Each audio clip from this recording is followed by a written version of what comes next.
오늘 함께 읽을 성경 말씀은 로마서 3장 21절에서 31절 말씀입니다.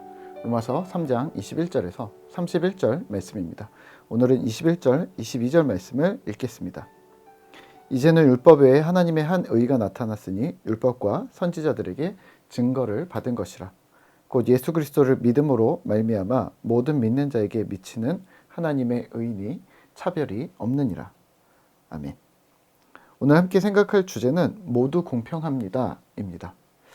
본문 3장은 유대인의 선민의식에 대해서 언급하면서 사실 이 선민의식이 전혀 무익함을 논증하고 있는데요. 그 이유가 이렇습니다. 하나님 앞에서 모든 인간이 죄인이라는 사실 때문입니다. 유대인들은 자신들이 율법을 맡았기 때문에 먼저 자리를 선점했다고 생각했습니다. 그래서 다른 민족보다 우월 의식을 가졌고 여전히 지금도 가지고 있습니다. 또 본인들은 자신들이 율법을 맡았고 또 나중된 이방인들보다 더 많은 율법 조항들을 알고 지키고 있다는 것이 그들보다 더 나음의 증표라고 생각했습니다. 이에 대해 바울은 이 기준들을 엎어버립니다. 21절입니다. 이제 율법 외에 하나님의 한 의가 나타났으니 율법과 선지자들에게 증거를 받은 것이라. 아멘. 원래는 율법이 기준이라고 생각했는데 이 율법 말고 새로운 한 의, 새로운 기준이 등장했다고 말합니다. 바로 예수 복음입니다. 이 예수 복음이 무엇이냐면 22절입니다. 곧 예수 그리스도를 믿음으로 말미암아 모든 믿는 자에게 미치는 하나님의 의니 차별이 없느니라. 아멘.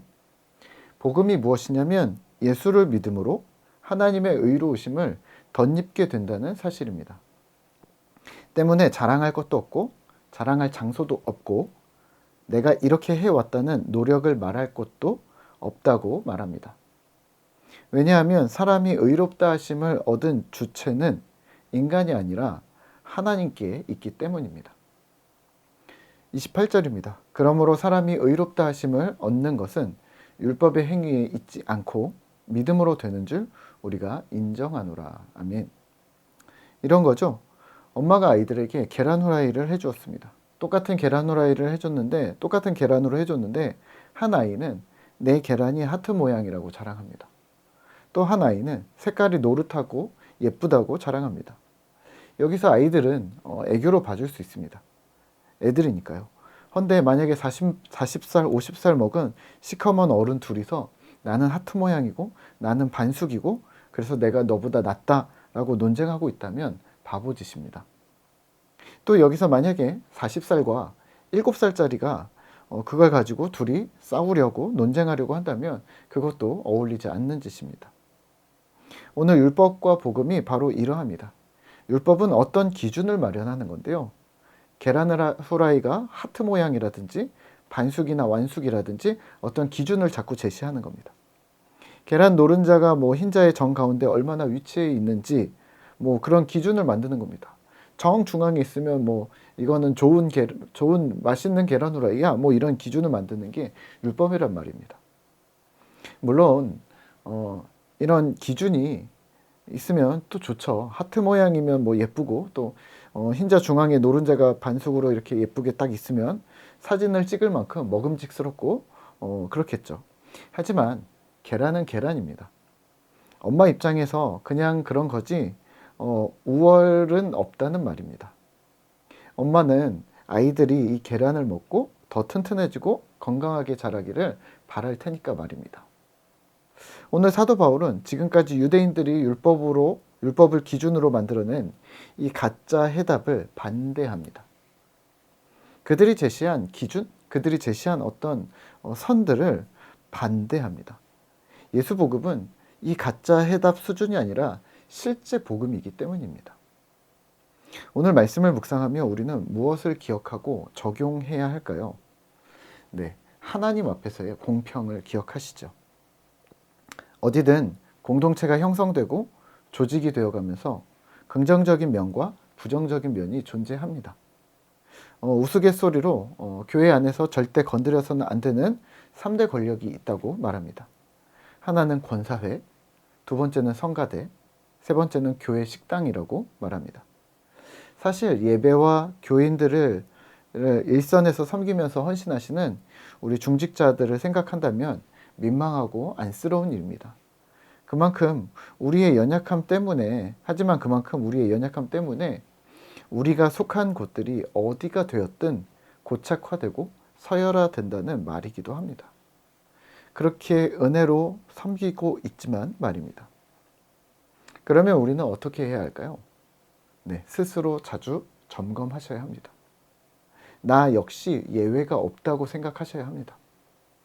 아직 저희 꿈터교회는 이렇다 할 조직이 구성되어져 있지 않지만 항시 조직이 생기기 이전부터 우리의 마음을 잘 준비해 두셔야 합니다. 다른 교회에서 이랬으니까 여기서 또 이렇게 해야 돼. 또는 혹은 나는 그렇게 교회 생활을 해왔으니까 나는 여기서도 이렇게 할 거야. 라는 것이 핑계가 되지 않도록 해야 합니다. 사실은 이 기준들이 율법이 되는 것이죠. 스스로 내가 주인이 되지 않도록 온전히 그리스도께서 주인 되시는 공동체 되도록 내 지분 또 내 본전 그러한 생각들을 내려놓아야 합니다. 우리의 마음과 생각을 말씀 앞에서 자주 점검해야 하는 것이죠. 그런 측면에서 하나 제안을 하고 싶은 것은 구조를 통해 약간의 도움을 받을 수도 있기는 합니다. 어떻게 하냐면 현재의 구조를 수시로 바꾸는 겁니다. 교회 좌석 배치를 바꾸기도 하고 오른쪽이 강대상이었으면 왼쪽으로 바꾸기도 하고 또 예배 형식을 바꿔보기도 하고 또 누군가에게 쏠려있는 사역의 중압감을 서로 나눈다는 측면에서 파격적인 시도들을 해보는 겁니다. 야외에서 예배를 드려본다던가 혹은 무반주로 예배를 드린다거나 오늘은 목장끼리 예배를 드리거나 또는 온라인으로만 예배를 드려보는 것도 새로운 시도가 될 듯합니다. 코로나를 경험하면서 별로 이게 새롭지 않았었나요? 네. 그렇다면 이런 건 어떨까요? 토요일이나 월요일에 예배를 드려보는 것도 저는 도전이라고 생각합니다. 또 작은 교회들끼리 연합 예배를 드리는데 그냥 한 번씩이 아니라 고정적으로 드려보는 것은요. 수요 예배는 꿈터교에서, 금요교회는 은혜교회에서, 새벽기도회는 사랑교회에서 이런 식으로 정해놓고 말이죠. 혹시 성도님들이 오늘 어디로 가야 하지? 복잡할까요? 또요, 개인 경건은요. 큐티를 매일 아침 모여서 해보는 겁니다. 혹은 매일 밤마다 모여서 큐티를 해보는 겁니다. 또는 가정 예배를 주 2회씩 옆집 집사님 가족과 함께 드려보는 겁니다. 가정 예배는 우리만 예배를 드리지 않아 보는 거죠. 또 아이들 큐티 시간을 정해놓고 줌으로 아이들과 함께 동시에 해보는 겁니다. 주일학교가 전체가 말입니다. 저는 가능한 것들이 많다고 생각을 하는데요. 네, 차근히 시도를 한번 해보죠. 오늘 하루 주어진 공동체, 또 신자된 나뿐만 아니라 사실 비그리스도인과 세상을 향해 본디 우리가 평등함을 기억하면서 주님 은혜로 우리가 복음을 먼저 받았을 뿐임을 기억하면서 겸손과 사랑으로 또 공동체와 이웃을 또 세상을 섬기는 그러한 신실한 꿈터 공동체 되시기를 기도하겠습니다.